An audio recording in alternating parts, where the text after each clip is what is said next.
to the solution. From surviving the night to rebuilding life. This is where pain becomes purpose, setbacks become lessons, and people rise together. Welcome to Fire Revival, Recovery, Outreach.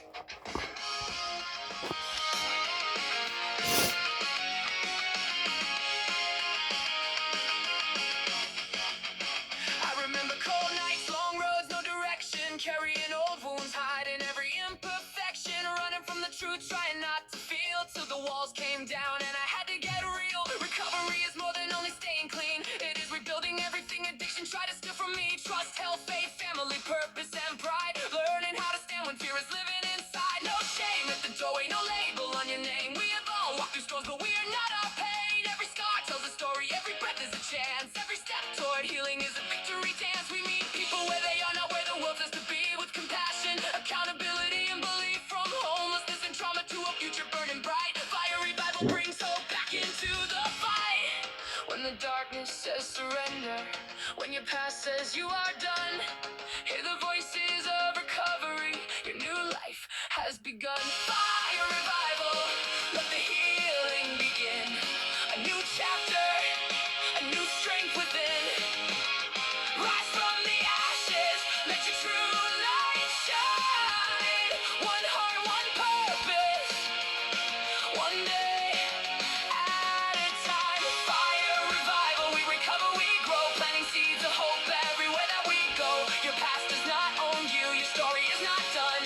Together we rise, and together we overcome. This is for the person who is tired of the chase, for the one who feels forgotten, trying to find a safer place, for families still praying and children needing a guide, for the brother fighting battles he has carried deep inside, for the woman rebuilding after years of being torn, for the person waking up and choosing to be reborn, for the ones coming home and starting from the ground. We will help you find your footing when no support is around. Your support means listening without claiming we know all, walking next to someone when they stumble or they fall, not dragging, not judging, not controlling their way, but helping them discover one good choice for today. Housing, resources, wellness, employment, and care. A community that proves that somebody is there. Education and outreach, prevention and belief, turning lived experience into pathways of relief.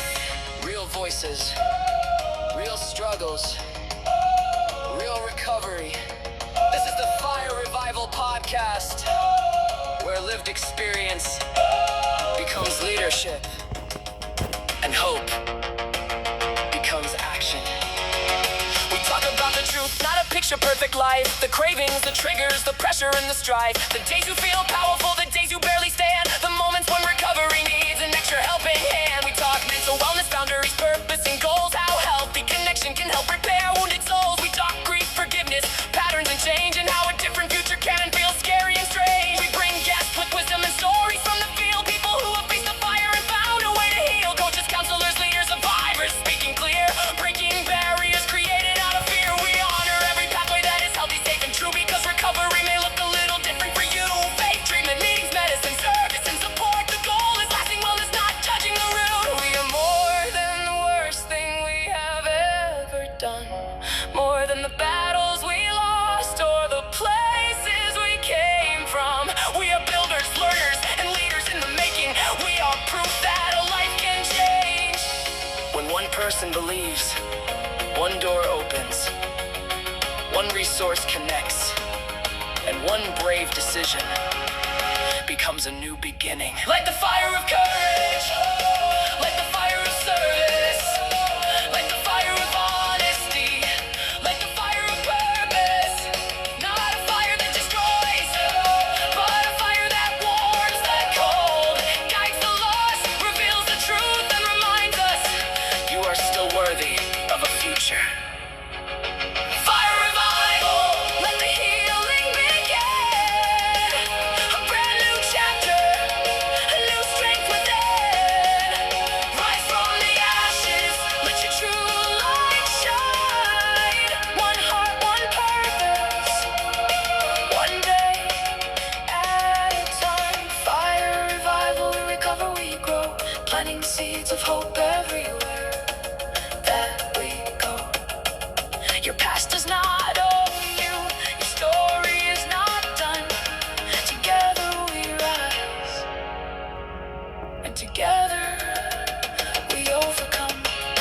revive the hope, rebuild the life, restore the connection, ignite the purpose. This is not the end of your story. This is where the next chapter begins.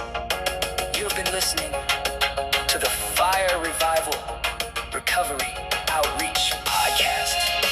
Real stories, real recovery, real community. Fire Revival! From surviving to healing, from healing to purpose, and from purpose to helping the next person rise. This version fits an inspirational hip-hop, cinematic gospel, rock rap, or recovery trap production.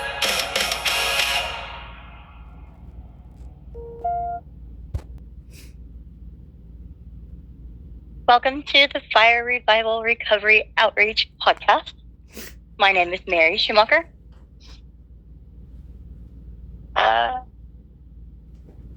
Today, we're going to be talking about a lot of different topics. And I'm going to pass it over to David. Good morning. This is David Beeson with Fire Revival Recovery Outreach Podcast. I want to give a shout out again to Isaac Sanchez for bringing the 8 dimensions of wellness into my life. And that's what section 1 is about this week. Wellness is more than simply being free from illness. It is an ongoing process of making healthy choices that improve a person's overall quality of life.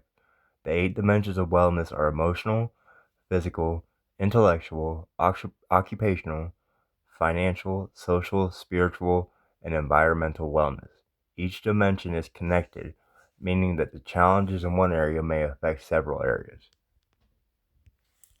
Emotional wellness involves recognizing feelings, managing stress, expressing emotions appropriately, and seeking help when needed. Physical wellness includes caring for the body through nutrition, exercise, sleep, hygiene, medical care, and avoiding harmful substances. Intellectual wellness means continuing to learn, developing new skills, solving problems, exploring creativity, and remaining open to new ideas. Occupational wellness focuses on finding purpose, satisfaction through employment, education, volunteering, caregiving, or other meaningful responsibilities. Financial wellness involves managing income, expenses, debt, savings, and financial goals responsibly. Social wellness includes building supportive relationships, communicating respectfully, maintaining healthy boundaries, and connecting with the community. Spiritual wellness involves discovering meaning, faith, values, hope, and a sense of purpose. And the last one, environmental wellness means creating safe, clean, stable, and supportive surroundings while caring for the natural environment. A person does not need to achieve perfect balance in every area. Wellness grows through small, realistic choices that strengthens each dimension over time. We will definitely jump right into section 2. Being divinely guided. Being divinely guided means trusting in a God of your understanding that they can provide direction, wisdom, protection, healing, and purpose throughout life. Divine guidance does not always arrive through a loud voice or an obvious sign. It may appear through prayer, scripture, trusted people, personal conviction, unexpected opportunities, closed doors, or a growing sense of peace about the next right step. Living under divine guidance requires patience, humility, and willingness. People often want immediate answers, but spiritual direction may become clearer gradually. Prayer creates space to speak honestly with the God of your understanding, while quiet reflection allows a person to examine thoughts, emotions, motives, and choices. Being divinely guided also requires discernment. Healthy spiritual guidance should encourage honesty, compassion, forgiveness, responsibility, self-control, safety, and personal growth. It should not be confused with fear, anger, pressure from others, harmful impulses, or avoidance of accountability. Spiritual guidance can work alongside counseling, medical care, recovery services, financial guidance, legal advice, and support from trustworthy people. Seeking professional help does not demonstrate weak faith. It may be one of the ways that the God of your understanding provides knowledge, protection, and direction. Divinely guided life does not mean a person will never experience pain, mistakes, or uncertainty. It means trusting that difficult experiences can produce wisdom, strength, healing, and purpose. Even after the wrong path, a person can pause, seek forgiveness, correct their direction, and begin again. Divine guidance offers hope that no life is beyond restoration. Each day can become another opportunity to walk forward with faith, courage, wisdom, and purpose. So I'm jumping ahead a section and going to 4 instead of doing 3 right this second. This music is off of the Sono app, but my girl wrote it, who introduced the podcast this morning. It's called Who You Want to Be. Close your eyes. And this is AI singing, but she wrote this. Think about who you are. Think about who you wanna be. You can be whoever you wanna be, as long as you believe in yourself. You are worthy, as long as you know you are. Sometimes I don't feel like I'm no good enough, that I will never live up to what you want me to be. I used to be the one that everyone would go to. I felt used and abused. My entire life I've been this way and felt this, like I had to feel how others wanted me to feel, that I had to do what others wanted to be happy. But all I did was hurt myself more and more each day. Close your eyes, breathe in and out. Think about who you are. Think about who you wanna be. Yeah, can be whoever you wanna be, as long as you believe in yourself. You are worthy, as long as you know you are. It takes hard work and determination to change who you've been, taking baby steps to be better for yourself. It took me a long time to realize this. The struggles to change are hard and sometimes unnoticed. Even if you're trying your best, it took a special someone to bring my true feelings out, which wasn't easy, to remind me what I think. Close your eyes, breathe in and out. Think about who you are. Think about who you wanna be. Now be the person you were always meant to be.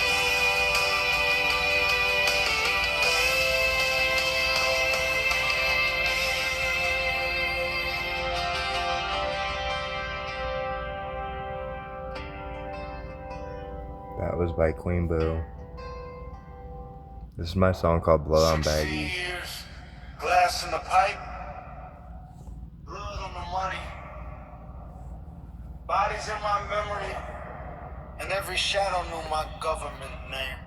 Blood on the baggies, left in the trap, let smoke cooler while the pistol went clap. Spending no dreams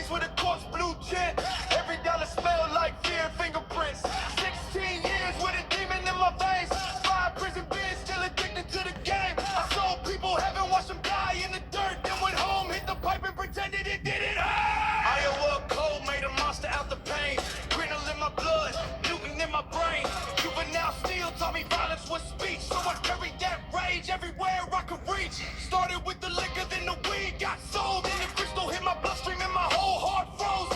3 nights awake, jaw locked, eyes black, counting every card that kept circling the trap. Kitchen table covered in powder and glass, people came alive, left looking half dead fast. Money one talk, one reach too quick. Now the room went silent when I grabbed that grip. Knuckles split over drywall, stained red. Someone crying in the hallway, somebody else fled. I lost the level, called brutality, respect, but every act of violence put a rope around my neck. Kick at the door, gun by the bed. Voices in the ceiling saying everybody's fed. Check every bed, look under the floor. I was hunting for enemies that were there anymore. Gun in the baggies, death in the trap. Meth smoke curling while the pistol went clap. Betting no dreams with a coarse blue tint. Every dollar smells like fear and fingerprints.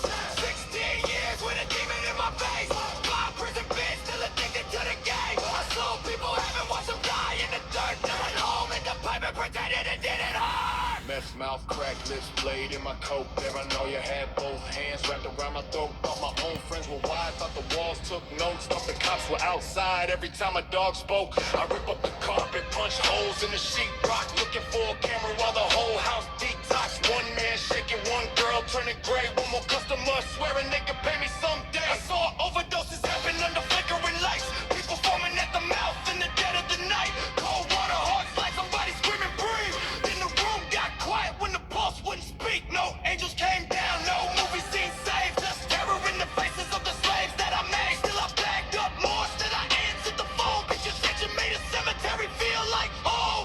Break his jaw, take his cash, burn that bridge, hide the stash.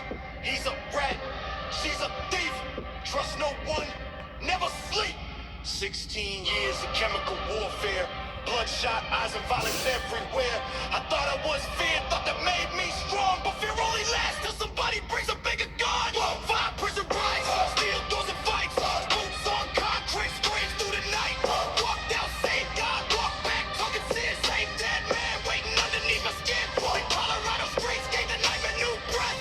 Warehouse cold and a slow dance with death. Light rail shadows, don't smoke, frozen hands, living like a warlord with no army and no land. Under the bypass, fentanyl shut me down. Face pale blue, body flat on the ground. No money could wake me, no weapon could fight. The king of the trap couldn't command his own life. I saw every beat, every lie, every face. A person of poison standing over that place. Lean close, Ripper, this is what you built. And for once in my life, I couldn't hide from the guilt. Blood on the baggies, ghosts in the trap. Meth smoke fading where the pistol once clapped. Fentanyl dreams almost buried me quick. 16 years of poison made my whole soul sick.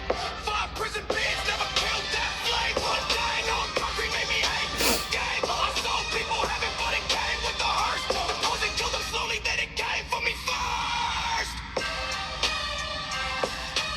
I wasn't a king. I was a prisoner with money in his pocket. The gun wasn't power. The drugs weren't freedom. The trap was a slaughterhouse.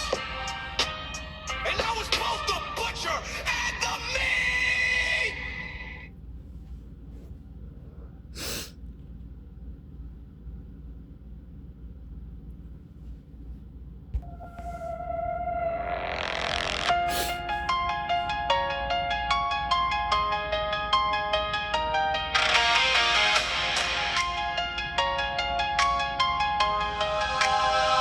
I was just a little child, too young to understand. Someone stole my safety with the evil in their hands. I buried every memory, I never learned to grieve. So the hurt became an anger that was always haunting me.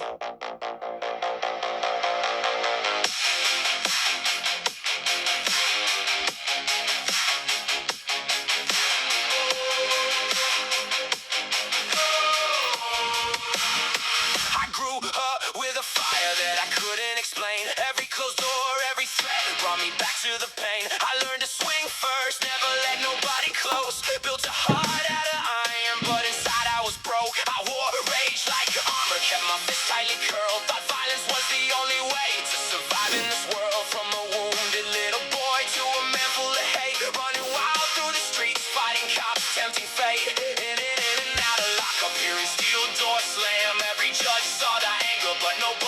kind of child I am. Every number, every cell, every night beneath the light, I was fighting everybody cause I couldn't fight that night. But I'm living right now, I'm breaking that chain, I'm facing my past instead of causing more pain. I'm not what they did, I'm not where I've been. I'm learning that healing is how real men win. I got scars on my soul, but I'm still standing proud. I don't have to use my fists just to make myself loud. That child inside me finally gets to breathe. I can't change what was done, but I choose who I'll be. I used to wake up angry, ready to explode with a lifetime of darkness packed into every load. One wrong look, one word, and beast would arrive. But that wasn't strength, it was a child trying to survive. I hurt people who loved me, pushed the good ones away, kept returning to the madness like I knew no other way. I was sentenced by the courts, but the deepest prison cell was the secret I was carrying and the story I wouldn't tell. Now I'm looking in the mirror, taking blame for what is mine, but the crime against that child was never his to carry inside. I can't own every choice without accepting all the shame. I can't forgive the younger me who tried to bury all that pain. Now I'm living right, I'm breaking that chain, I'm facing my past instead of causing more pain. I'm not what they did, I'm not where I've been. I'm learning that healing is how real men win. I got scars on my soul, but I'm still standing proud. I don't have to use my fists just to make myself loud. That child inside me finally gets to breathe. I can't change what was done, but I choose who I'll be. To the little boy inside me, you were innocent, you were never dirty, you were never weak, you deserve protection, you deserve to speak. I'm sorry that I blamed you for the evil someone chose. I'll protect you with my healing, not the anger that once rose. No more blood upon my hands, no more cells and concrete floors. I'm not living for revenge, I'm walking through a different door. Now I use my story to reach another soul. Tell them broken doesn't mean that they can never become whole. I survived the institutions, every fight and every fall. Now I'm building something righteous from the ruins of it all. Living right and being perfect, just deciding every day that the trauma and the anger will not lead me back astray. When the pressure starts to rise, I step back and breathe, because peace is not surrender, it's the strongest part of me. I'm a survivor, not a monster. I'm a memory, building trust, turning pain into a purpose, turning ashes into dust. I may carry what happened, but it doesn't know my name. I walked straight through the fire and came out more than my pain. Yeah, I'm living right now, I'm breaking that chain, I'm facing my past instead of spreading the pain. I'm not what they did, I'm not where I've been. I'm proving that healing is how real men win. I got scars on my soul, but I'm still standing proud, and I use my voice for truth instead of fighting through the crowd. That child inside me finally believes I can't change what was done, but I choose who I'll be. I was wounded as a child, I was violent as a man, I was trapped behind the walls until I finally chose to stand. The past may tell my story, but it won't write my destiny. I can't change what was done, but I choose who I'll be. This could work as emotion. I'm gonna play a video from my homie OG Sober Life.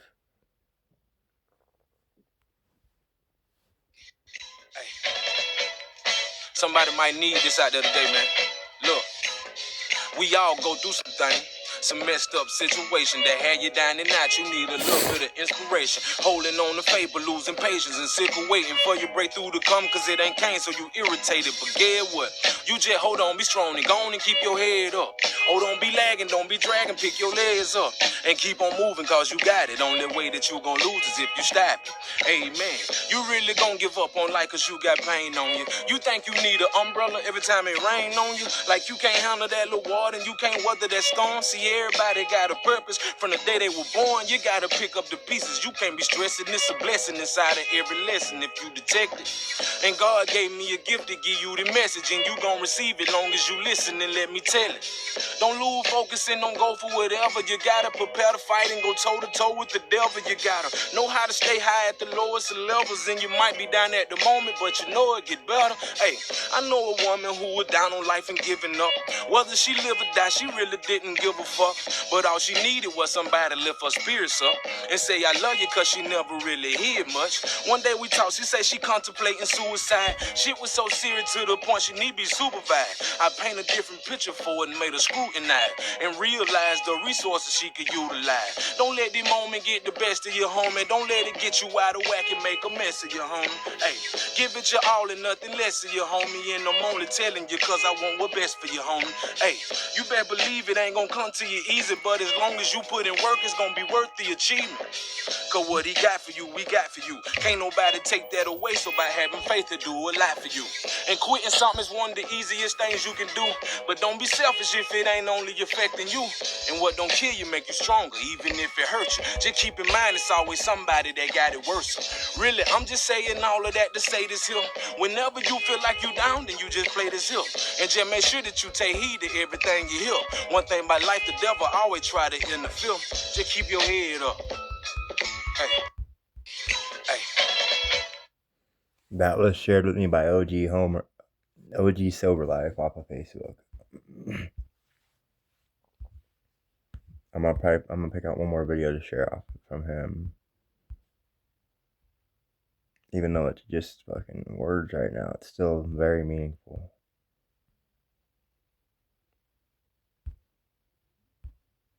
Slammers, now we hit 'em. The mercy when we all up in 'em, cut 'em down.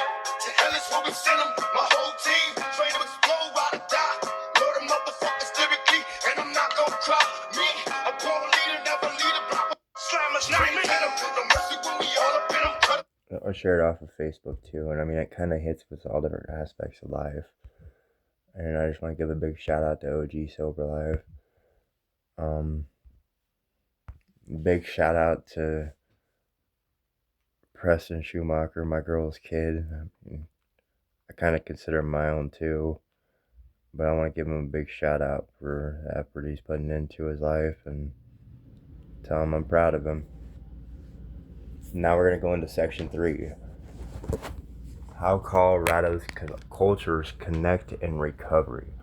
Colorado's recovery community includes people from many racial, ethnic, tribal, religious, immigrant, refugee, rural, and urban backgrounds. While traditions and recovery pathways may differ, people often share the same needs: safety, hope, belonging, stable housing, healthy relationships, and freedom from addiction. Recovery becomes stronger when individuals are respected while remaining connected to the cultures and communities that shape who they are. Culture can influence how a person understands addiction, trauma, mental health, spirituality, treatment, and healing. Some people find strength through family, elders, faith leaders, ceremonies, or cultural traditions. Others may rely on counseling, medication, peer support, recovery housing, or a combination of services.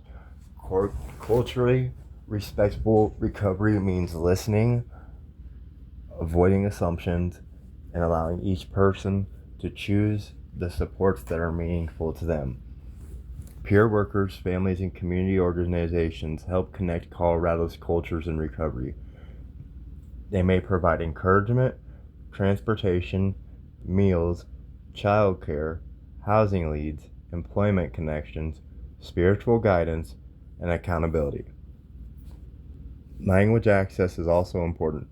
Interpreters, translated materials, and cultural navigators can help understand services and prepare fully for the participation in each cultural's care. Faith, spirituality, cultural practices, music, art, outdoor activities, community meals, and service projects can bring people together across different backgrounds. These shared experiences build trust, reduce isolation, challenge stereotypes, and create a sense of belonging. Spiritual or cultural support should always be offered by choice and can work alongside professional treatment and peer-led recovery services. When Colorado's culture connects in recovery, the goal is not to make everyone the same. The goal is to create communities where people can heal with dignity, respect, and pride in who they are. Recovery programs are strongest when they include people with lived experience and reflect the languages, traditions, values, and the needs of the community they serve. Okay, Section 5. Working through depression and anxiety in addiction recovery.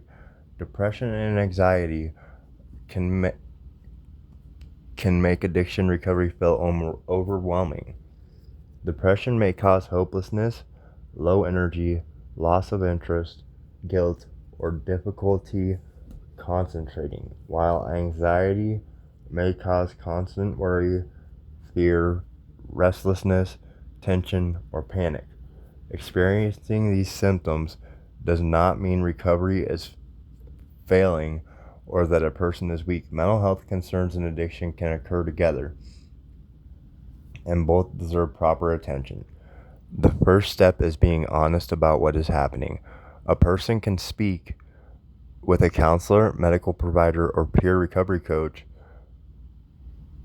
sponsor, or trusted support person instead of suffering alone.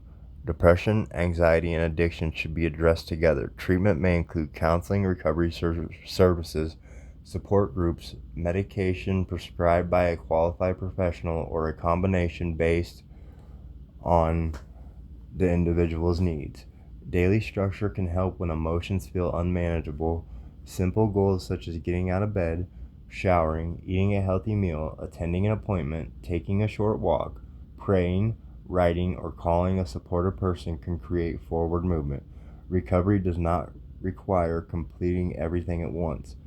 Focusing on the next healthy action can make a difficult day feel more manageable. It is also important to recognize personal triggers, isolation, conflict, poor sleep, grief, financial stress, certain people or places, and unresolved trauma may increase depression, anxiety, cravings, or the risk of returning to substance use. A written recovery plan can identify warning signs, coping skills, supportive contacts, safe places, and actions to take before a crisis becomes more serious. Healthy coping skills include breathing exercises, music, exercise, creative activities, peer meetings, spiritual practices, counseling, and time with a safe person. Working through depression and anxiety is a continuing process, not a single decision. Symptoms may improve gradually, and finding the right treatment may take time. Setbacks should be treated as signals to seek more support rather than reasons to give up. When a person combines personal care, peer support, healthy routines, spiritual strength, and patience, depression and anxiety can become manageable parts of the recovery journey instead of forces that control it. So on this section, I'm definitely going to go and speak on my own recovery journey on this one. Like so many times, the next topic is staying in our own lane. There were several times I didn't stay in my own lane, and it caused myself and other people problems, because honestly, just because we don't agree with something or the way somebody does something does not mean we need to attack them or target them and confront them. We need to work on ourselves, focus on our own recovery, and if we have a problem with the way something is being done by somebody else, we need to handle it effectively and not call them out in front of everybody and make them feel like they're a target, because we're all humans. We all have mistakes and make mistakes. None of us are perfect. Please remember that, guys and ladies. Section 6. about staying in our own lane in recovery. Staying in our own lane means focusing on our personal recovery, responsibilities, choices, and growth instead of becoming overly involved in other people's behavior. In recovery, it can be tempting to compare progress, judge how someone else is healing, repeat gossip, try to control another person, or become distracted by conflict. When we stop paying attention to our own path, we may lose sight of the work that keeps us healthy and moving forward. Not staying in our own lane can create stress, anger, resentment, jealousy, and unnecessary drama. Constantly watching what others do may lead us to compare our struggles with their successes or our progress with their mistakes. Comparison can make us feel either inferior or superior, and neither attitude supports humility or personal growth. It can also prevent us from recognizing our own warning signs, emotional needs, responsibilities, and unresolved issues. Trying to manage or rescue other people can also damage recovery. Supporting someone is different from taking responsibility for their choices. We can't force another person to attend treatment, remain sober, change their attitude, or follow our advice. We can, when we attempt to control outcomes that do not belong to us, we may cause emotional exhausted and disappointed to ourselves and them. We may also neglect appointments, meetings, self-care, boundaries, and personal goals while becoming consumed by someone else's problems. Staying in our own lane does not mean ignoring harmful behavior or refusing to help others. It means understanding the difference between what we can control and what we cannot. We can report unsafe situations, offer respectful support, set boundaries, and encourage someone to seek help. However, we must allow them to make their own decisions while continuing to protect our own peace, safety, and staying in recovery. Healthy recovery requires regular self-examination. Instead of asking why are they doing that, we can ask what do I need to work on today. We can focus on our attitude, honesty, coping skills, spiritual life, relationships, responsibilities, and next healthy decision. By staying in our own lane, we reduce distractions, avoid unnecessary conflict, and create more energy for healing. Recovery becomes stronger when we stop trying to direct everyone else's journey and remain committed to our own. Right now, I want to share something that one of my good friends and old peer coach told me at one point in time. It was about a relationship I was going through back in the Springs. He said, bro, you can't continuously be the fire to the fire. You got to be the water to the fire, because what does fire do to fire? It just makes a bigger mess. Being the water to the fire kills the situation a lot quicker and makes it much easier to deal with. Now, this coach's name is Lav. He is a great friend of mine and a very good inspiration, and I'm going to give him a big shout out right now. Section 7 is biblical guidance for staying in our own lane. The Bible teaches personal responsibility, humility, and self-examination. These principles are especially important in recovery because becoming too focused on other people's mistakes can distract us from our own healing. Now I'm going to read out of Galatians 6:4 through 5. But let every man prove his own work, for every man shall bear his own burden. Now, I know the Bible is not everybody's go-to, but these verses relate exactly to what we're talking about in this message. I'm not telling you have to believe in the Bible or read the Bible, but I want to share them with this message. This passage that I just read teaches us to examine our own actions instead of constantly comparing ourselves with others. In recovery, Each person has different struggles, responsibilities, and goals. We are responsible for completing our own recovery work, including attending appointments, managing emotions, practicing honesty, and making amends, and following through on healthy commitments. The next verse out of the three I'm going to read with this article is Matthew 7:3-5. And why beholdest the mote that is in your brother's eye, but considerest not the beam that is in your own eye?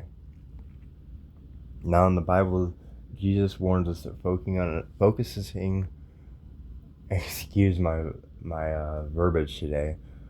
Jesus warns against focusing on other person's faults while ignoring our own. In recovery, judging, gossiping, or correcting everyone else can become a way of avoiding personal issues. This verse encourages honest self-reflection before criticizing someone else. We should examine our own motives, attitudes, behaviors, and areas that still need healing. 1 Thessalonians 4:11. Study to be quiet and to do your own business and work with your own hands. This verse directly supports the idea of staying in our own lane. It encourages peaceful living, personal responsibility, and attention to our own work and recovery. This means avoiding unnecessary drama, respecting boundaries, taking care of responsibilities, and using our energy to build a healthier life. Now, I was on the phone with my friend Bree Reese this morning, and we were talking just about this. I was telling her how I had a hard time staying out of a situation, knowing somebody here in Pueblo that experienced something the other day, and she reminded me, David, it is not your responsibility to save the whole world. And it really stuck with me because Bree Reese has been a great friend since towards the end of last year. And she's been a very good role model and coach in manifesting things in my life. So shout out to Bree Reese. Together, these verses teach that recovery becomes stronger when we practice humility, examine ourselves, and remain responsible for our own choices. We can support others without controlling them, offer guidance without judging them, and report danger without becoming involved in every disagreement. Staying focused on our own spiritual growth and recovery allows us to become healthier examples for the people around us. Alright, so now I'm going to bring in a guest. My guest today is Hippie Jesus. What's up, Hippie? What's up?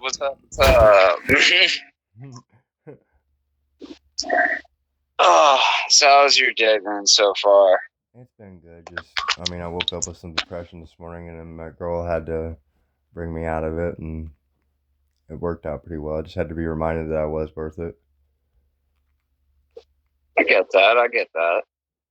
So, I guess... So what do you typically do? Oh, I'm sorry, go ahead. No, you're good. I'm sorry. What were you going to say? Well, I was about to ask, so what do you typically do to try to help bring yourself out of depression if you're ever alone? That's the hard part, and I'm still working on that part. Usually it's music. So I honestly, I was going to say, for me, it's definitely music as well. I like to make music of all kinds. I don't know. That's the flavor of my autism. Yeah. But so I've found I like making really heavy, dark sounding music whenever I'm very depressed or I'm honestly anger. Because for me, I've struggled with anger issues through my life. A very traumatic background. I never really was taught from a young age how to manage my anger or how to manage just my emotions in general. Yeah, so nowadays, I would say that's how I handle it. But I always like getting input from everyone else because it's shit, we can all learn from each other, you know? Definitely. While you're on here, there is a an area in recovery that I've kind of had some ups and downs with that you have a little bit more knowledge in and better at talking about than I am. I mean, I'm not saying I'm against it because I totally know that it's helped me figure out a lot of things, but I'm going to let you come on here and speak on that area.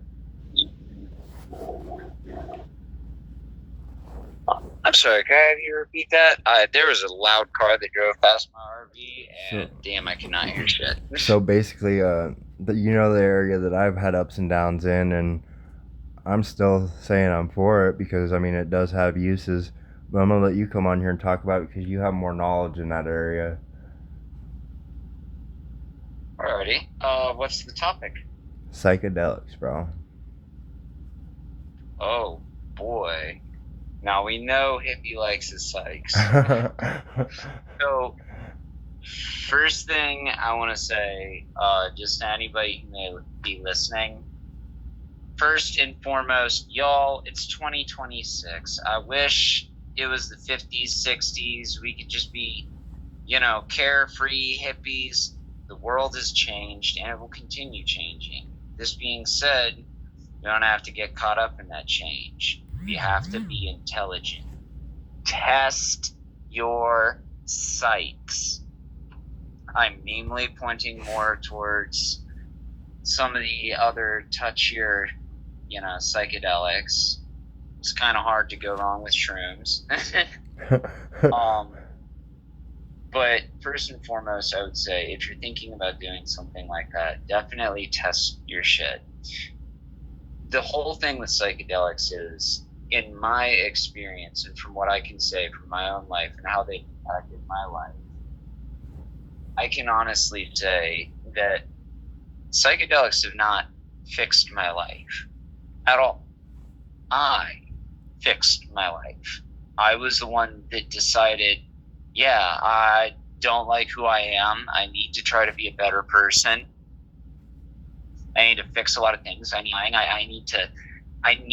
to be the real me, the legitimate me, the morally correct me. But that is where I say, you know, because it's like I'm the one that had to put in all the work, and I still put in work.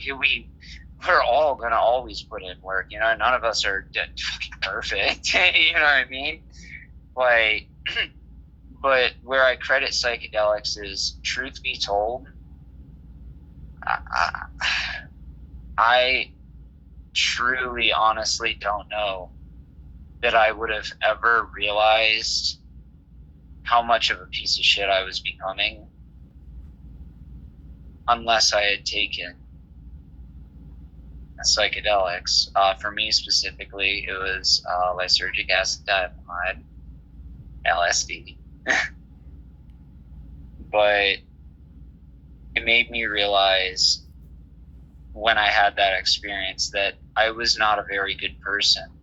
And it's not even because I, you know, wanted to be a bad person, but it was one of those, what do they call that?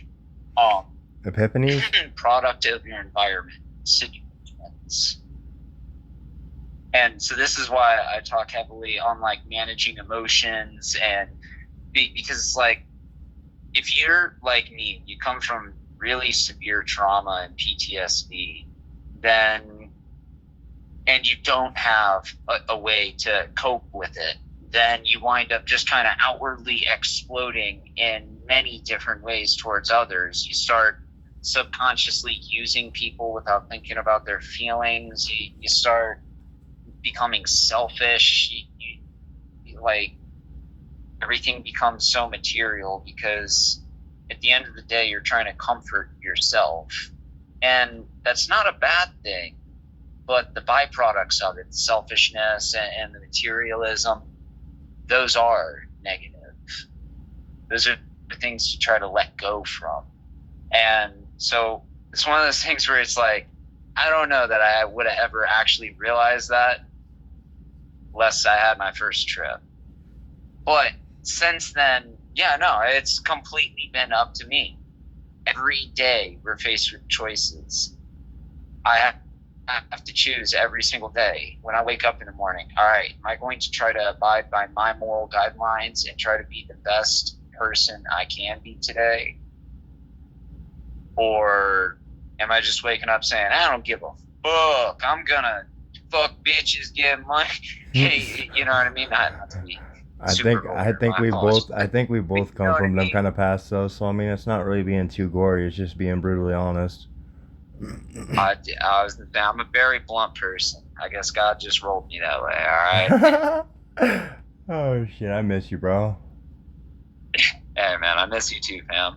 But I mean, on that topic you've been talking about, like I've had my ups and downs in that, and honestly, when it came back in the day, I had a bad trip back home in Iowa, and then until I moved to Colorado, where it was actually more of a socially acceptable thing, I was scared shitless Right. of psychedelics, and then I was really Well- becoming a piece of shit myself, and I experienced them again, and like in small Yeah. doses, yeah, they can be very useful, but I mean, Yes, I'm I push my major limits on it. advocate for microdose therapy.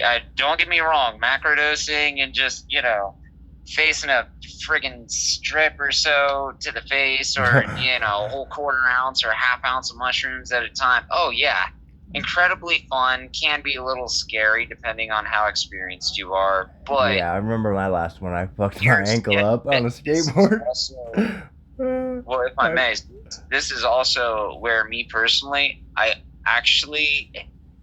advocate for microdose therapy, not really macrodose. Right. Something I've realized with psychedelics is when you take big amounts, you will become more and more profoundly aware of so many different things, but you're going to remember so much less. By the Yep. time you wake up the next morning, dude, your brain's not going to be able to retain the 15 life-changing revelations you just had, So the way I had it explained to me was, think about it as, and I believe they call this elevator theory, or I don't know, but it was parallel to an elevator, right? So it's Right. like, imagine there's this grand, extravagant building, and there's incredible, mind-blowing things happening on every single level of the building, right? Yeah. So what psychedelics do is they take you up in this elevator, per se, to visit these different floors of things that you've never experienced, and you're like, whoa, oh shit, okay, I understand, I can learn from this, I get it, and then you can apply to your life if you so choose. But so the problem is, when you take mass doses, it's like trying to cram every single floor of this, call it a fucking 100-story building, into a single 10-hour span. You're not going to remember very much from any of the floors, but if you take a longer time and you only take a small dose and you only experience one floor at a time, you begin to learn a lot more rapidly. So we can basically blend that in with the little saying, like peeling layers back to an onion on your life and the trauma and stuff you've been through.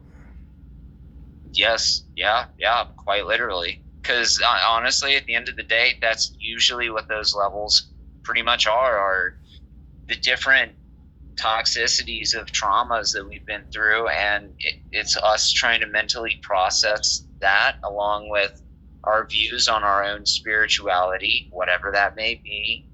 Me personally, I'm not religious, but I do believe it is.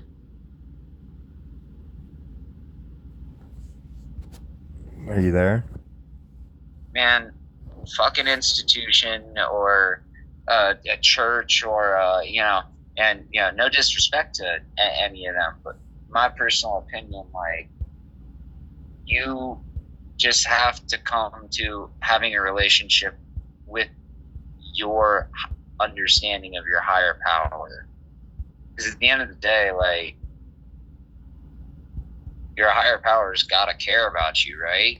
Definitely.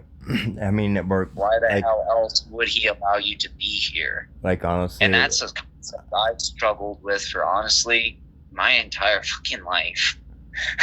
like we kind of get that mixed up in the Bible a lot too, though. Like people that actually are fully into it, they try to make it seem like it's all going to be like fucking ice cream and cake, but it's really not. God really puts things in front of us that we either need to work on or things that we just have to get through, and it's not always easy. But when we try to pick the cross Right. up and save everybody ourselves, I mean, there's all kinds of avenues that we can explore to better ourselves, and sometimes they're just a phase, and sometimes they become a lifelong thing. Oh yeah. And so like I grew up traditional Roman Catholic. I was the friggin' lead altar boy. So I have a lot of religious background. Do not identify with any of it. I mean, I have a lot of it too, don't get me but wrong. I have a lot of it too, but there's a lot of corruption in it too. Remember a lot of these teachings, and like I remember, everything that I had learned, but I don't, because at the end of the day, my poem is the introduction of hierarchy.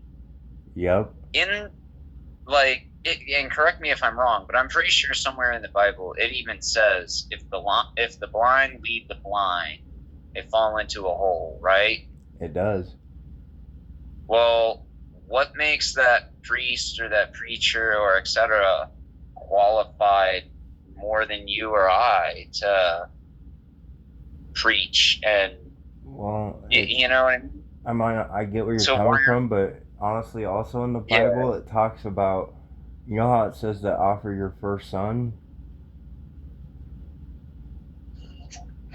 There's other things like that, and I mean, honestly, that's a very deep wormhole getting into things like that. But But yeah, I mean, it that's gets. what I but was just keeping on. it's what I'm trying to get at, though. Is My whole thing is trying to be control. I get what At the you're end saying. of the day, we That's don't what I'm need a getting. system That's what of I'm control. getting. We already have one of them. That's exactly what I'm getting at. There's a lot of power and control play in that. And it's not so- like I get that the Bible, I mean, I respect that, but there's also a lot of corrupt stuff that goes along with the hierarchy part. I was going to say, so if we want to talk about give up your firstborn son, and well, I mean, it doesn't mean kill him Yeah. or nothing, but I mean, I'm pretty sure you're probably the oldest kid too, right? in my family, yeah. Yeah, me too. And honestly, I'm pretty sure we probably went through some pretty horrible stuff compared to a lot of our, and now the world that we're in today, it's trying to form a new leader roles. And a lot of the people involved in the old leadership roles, they all are set in one way in power, and they divided that into so many different ways that people have a hard time believing it. So when you said about like giving up your children, such like that, granted, yes, there's a lot of stories and a lot, in the Bible and such that talk about like, people being tested or having to sacrifice their child or whatever. But what I really kind of noted on when you said that was some of the stories talking about like some of the old empires, now they would come through and slaughter everybody's firstborn. Yeah. Or Yep, and look at what we're going And into all in the I- world today. We're going into a new role in leadership because of all the changes that are coming, bro. well, right, and but that's what I'm getting at, because that's what scares me when you really think about it, dog. That was population control. It still is, really. Exactly. And you know what? This time it's kind of going a lot different than it has in the past eras. Like this time, yeah, people they're are a actually hell of a stepping lot up and more owning their stuff, and they're taking leadership roles, no matter what part of the world they're in.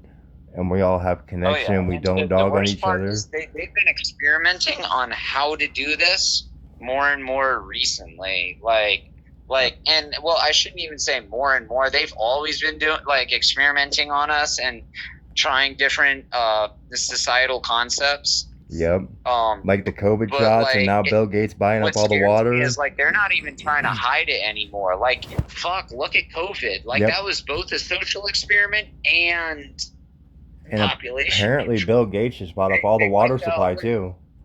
Hold up, wait. What was the percentage of USA that was wiped out by COVID? I mean, I can't remember, but it was a good chunk. Hey, hang on, I'm looking it up right now. Did you hear Bill Gates bought all the water up too? Yeah, I heard about that. I mean, so we're going Okay, right back to alright. that power and control, really. So, total deaths, about 1.2 million reported American deaths where COVID-19 was underlying or contributing cause. That's Yep. 0.3% of the entire U.S. population. That Yeah. doesn't sound like a lot, but that's a fucking lot. That's literally over 1 million people. Yep. But on top of that, it was also a social experiment. Like, it scares me because, like, they're not even trying to hide the shit so much anymore. Nope. And then you got the I don't know. people that all Maybe have I'm money wrong. right now. They're trying to buy up whatever the fuck they can so that they can keep that shit because they see the world's changing. Well, yeah, of course. At the end of the day, there's 3 ways a government's gonna control its people, and that's by controlling markets on housing, water, and food. The 3 basic needs for human survival. Right. So if we take that power back, okay, hear me out, like processed or like, bagged food or cool, absolutely. And I might be ignorant. Maybe I just haven't heard of this yet, or I don't know. I came from the East Coast. I've been traveling pretty much my whole life, but so far I haven't seen but maybe like 1 or 2 places, and I think that was actually out in Virginia or Kentucky, maybe, where there is just a community food stand. Like it was all produce, has to be cooked and prepped and everything like that. But hey, man, dude, if you're fucking hungry, you'll get your ass in that kitchen and you'll whip up some good eat. You know what I Yep. mean? Yep. Well, And bro, I mean, that's one thing. I'm like, so why do we pay for, and once again, I understand the importance of having markets in different areas. Like an example, I don't mean to say like, screw the farmers, or not at all. Bless the farmers, if right. anything. Like, those guys are fucking superheroes. Definitely. But what I'm saying is, why the fuck does food cost as much as it does? Why do we have to pay for water? I'm sick of going to big ass cities and I can't find water anywhere for free. What the fuck is with that? I'm not trying to just cut you off on that, but I agree with that. But I gotta wrap this up because I'm running out on the hour period. But I appreciate you, Abby. And then, well, I was gonna say, finally though, and this is the one that grinds my gears, honestly, the most, because I'm like, okay, there's, semantics to the whole food, water, like, oh, well, companies got to get paid to go through the process of, factory bottling water and shit like that if you want to buy. Okay, I understand. So, but why does it have to cost so much? My whole thing, though, is I'm like, the housing market. Why do we pay for rent?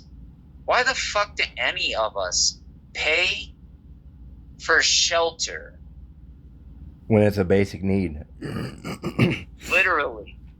Let's talk about this. We run a fucking census every, year, 3 years, some shit like that, to literally get a count of every person alive. We all are born with a fucking social security number that literally is the number that dictates who Uncle Sam sees us as. Right. Human number, 452, blah, blah, what the fuck ever. You know what I mean? Right. So if we keep record of all of that, and hear me out. Yes, in these later years, I've been noticing there's a little bit of a shortage on construction workers and etc. But regardless, here's my question. For every person born in the hospitals, why the fuck are we not building a home for them to move into by the time they're 18? That's a good question. Well, Hippie, I gotta wrap this podcast up. But I mean, if you want, I can reach out to you again next week. for the podcast. Yeah. Honestly, that would be blessed. Hell yeah. And also, I do want to say, just with me throwing out my radical points of view and whatnot, I don't know who all is listening on this podcast. This is Hippie J saying, I will not kill myself. So don't believe that shit if you ever read it anywhere. Yeah, Just I've known don't. him for a while, and he won't do that. He goes through No, it, but I mean, I agree with some of the stuff he's saying, and I'm not never- going to say it's wrong, but you know, we really don't have control of that. So I mean, but he does have a valid point. I love my daughters, and I can finally say I love my life, and I would not do that, and I would not sabotage. No, And Hippie, also, you're one of the people that helped me learn to love my own self. So I mean, much love, bro. I'm glad to hear that, bro. Dude, you got an amazing life, bro. You're a kick-ass person, bro. I love you, dog. All right, love you too. I'll talk to you later, buddy. I'll see you later, bro. Thank Peace. you. Thank you. Of course, of course. Peace.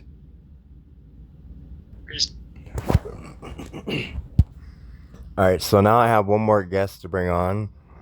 I'll let him introduce himself. He's also a member of the Fire Revival Recovery Outreach Team. There you go, buddy. Good afternoon, ladies and gentlemen. My name is Bailey. I am your spiritual advisor for Fire Revival Recovery Outreach. I have a history of heroin abuse, meth abuse, what you name it. Man, I was a poly drug user, alcoholic. I went through the 12-step programs of recovery. I didn't take right off the bat, so I carried a little bit of AA back into my addiction with me, and carried God through my addiction. And in the worst part, in the lowest point, God revealed to me his glory in my work to him. And I want to extend that to the addicts and alcoholics that are still suffering in the street.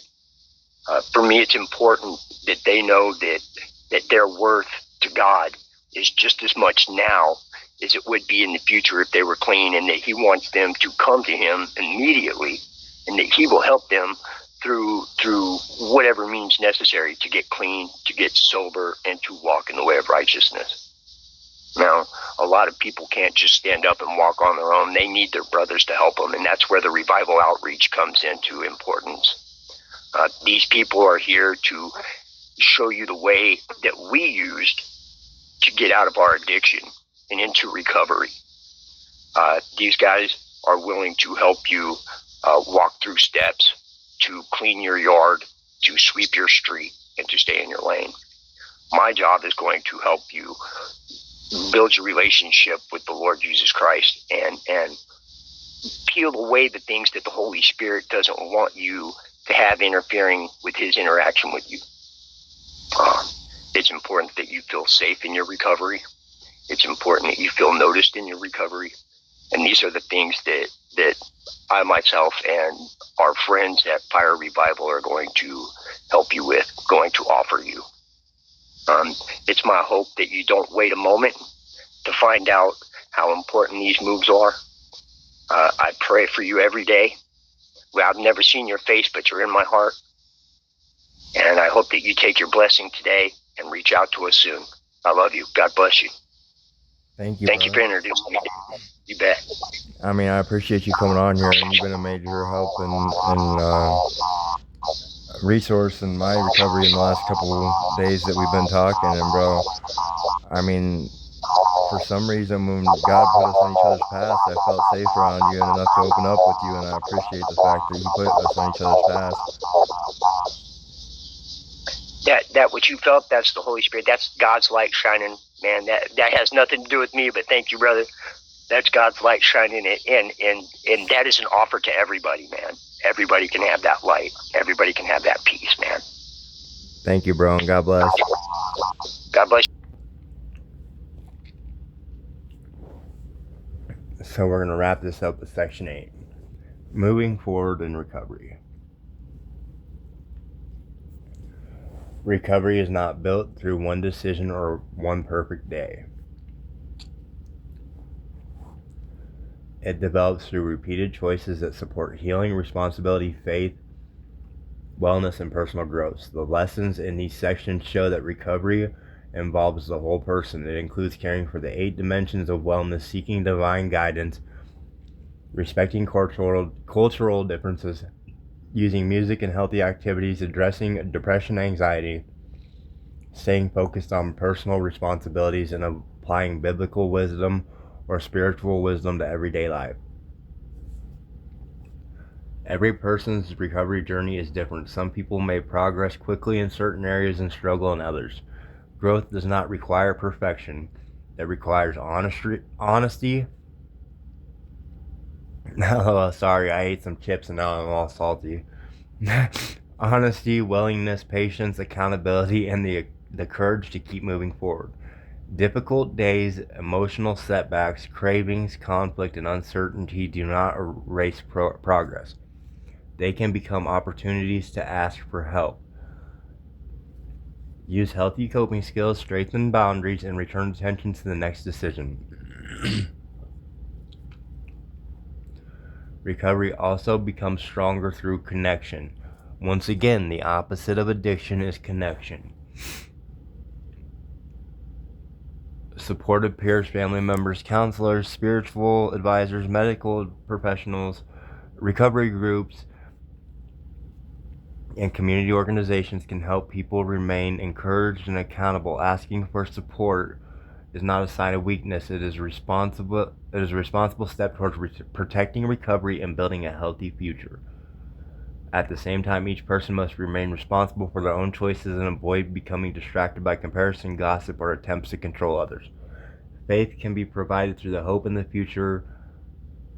Provide hope when the future feels uncertain.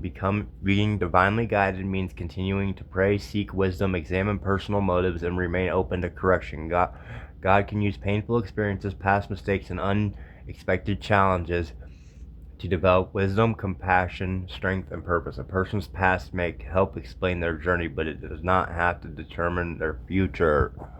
This was today's version of the podcast. And this is David Beeson with one more thing to say.